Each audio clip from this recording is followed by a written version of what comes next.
Sotsiaalmeedia on väga populaarne. Paljud noored kasutavad seda iga päev. Sotsiaalmeedia annab palju infot.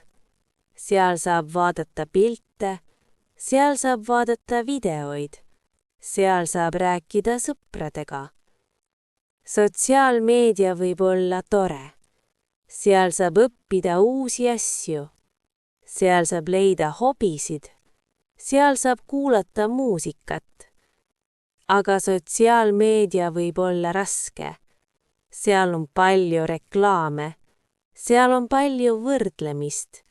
Mõnikord teeb see kurvaks. Oluline on teha pause. Oluline on puhata silmi.